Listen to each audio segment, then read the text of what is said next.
Olá, eu sou Alexandre Valente, acadêmico do sexto período de Medicina e diretor de Recursos Humanos da Liga Acadêmica de Oncologia do Amapá, a LACOM. Em alusão ao Março Lilás, nós vamos falar hoje sobre o câncer de colo de útero. Vamos lá? Aqui um breve roteiro da aula. Para que ela não se prolongue muito, a gente vai falar hoje somente de introdução até a prevenção. Alguns pequenos highlights, os pontos essenciais que são necessários para a gente compreender o tema como um todo. O câncer de colo de útero ele é extremamente comum na população feminina e ele possui uma forte associação com o HPV. A população acometida é relativamente jovem quando a gente compara, por exemplo, com os outros cânceres ginecológicos.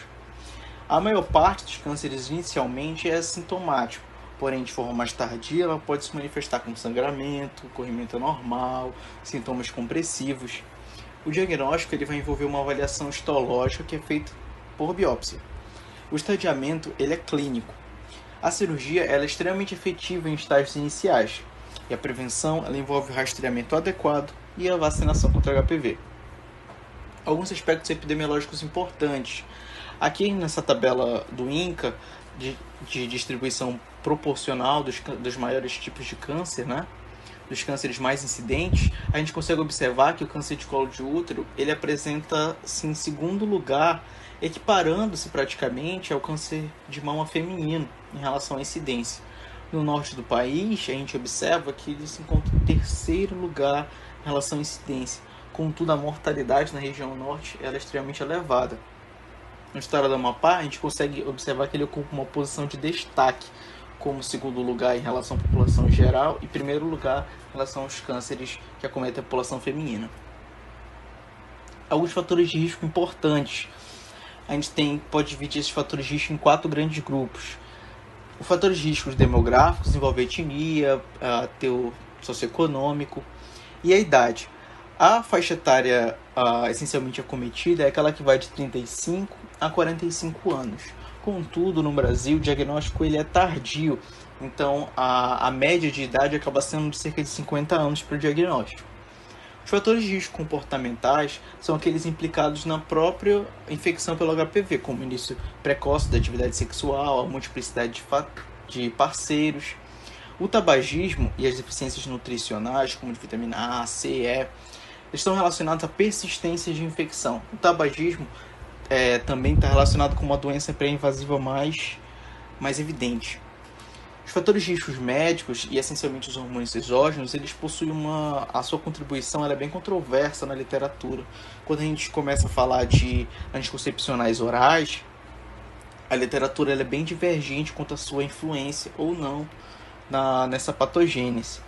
Na paridade, acredita-se que outros fatores estejam implicados, que são aqueles que são relacionados, que influenciam na própria gravidez, como a imunodeficiência e o tabagismo durante a gestação.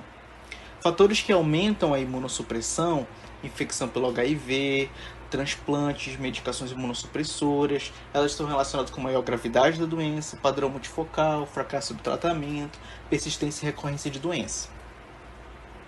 Certo? Falando um pouquinho de fisiopatologia. Anatomicamente e histologicamente, a gente consegue dividir o colo do útero em 2 regiões principais, né? A ectocervix e a endocervix.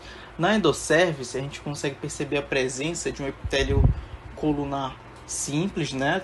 Secretor de muco, e que vai envolver aqui a região do canal endocervical. Na ectocervix, a gente percebe o epitélio estratificado pavimentoso, não queratinizado, certo? Que vai sofrer um intenso processo de metaplasia durante a vida e durante as diferentes fases hormonais da mulher. Uma vez que a região de transição da ectocervix para a endocervix é denominada de junção escamocelular.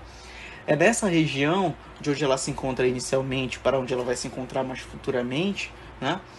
É entre essas 2 regiões da junção que a gente vai ter uma zona denominada zona de transformação aqui. E é essa zona de transformação que sofre um intenso processo de metaplasia e que pode sofrer displasia, dando origem a processos neoplásicos, mais futuramente.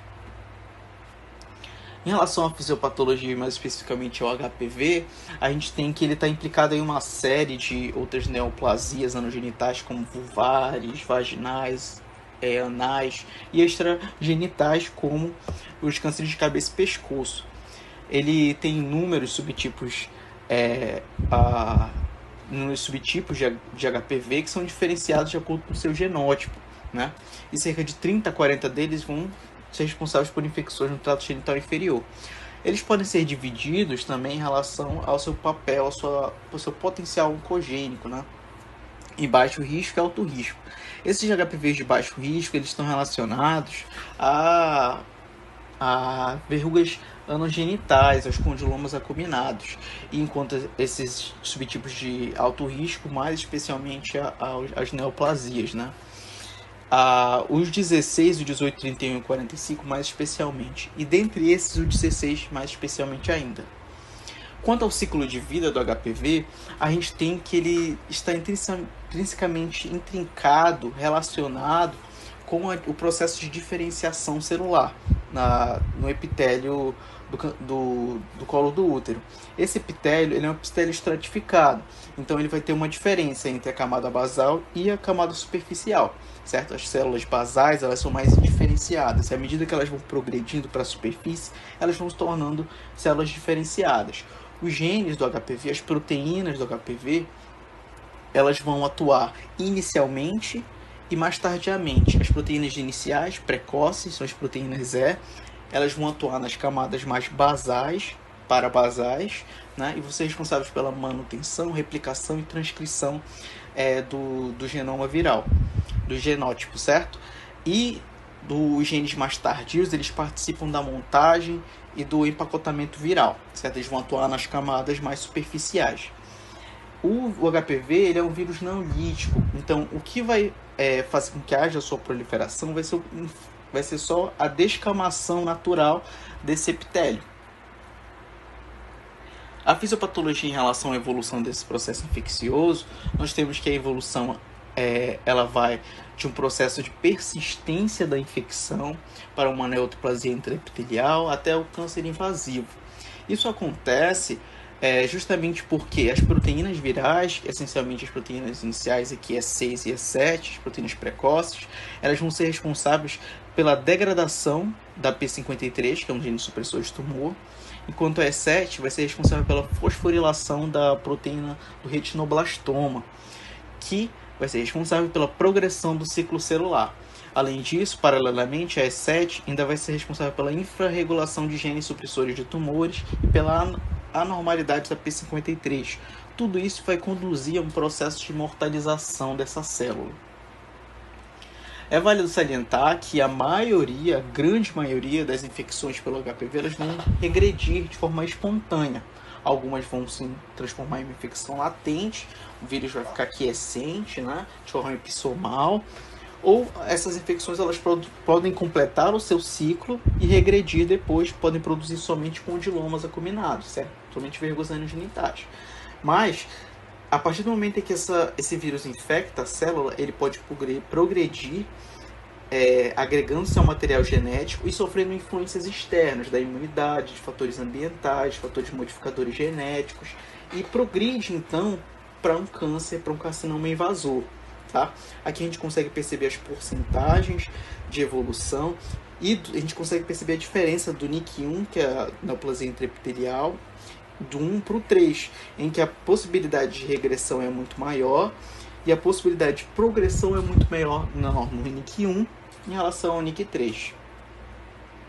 Agora que a gente já conhece os subtipos mais importantes, a gente pode falar sobre a vacinação. Existem dois tipos de vacinas, a vacina quadrivalente e a vacina bivalente. A diferença delas é basicamente que a quadrivalente engloba os subtipos relacionados às verrugas anogenitais. A vacinação para meninas, ela compreende a faixa etária de 9 a 14 anos e ela é em 2 doses, com intervalos de 6 meses entre elas. Enquanto a vacinação para os meninos, ela vai da faixa etária de 11 aos 14 anos e envolve 2 doses com intervalo de 2 meses entre elas. No próximo vídeo, a gente vai falar um pouquinho mais sobre diagnóstico, tratamento e estagiamento, certo? Tchau, tchau, até o próximo vídeo.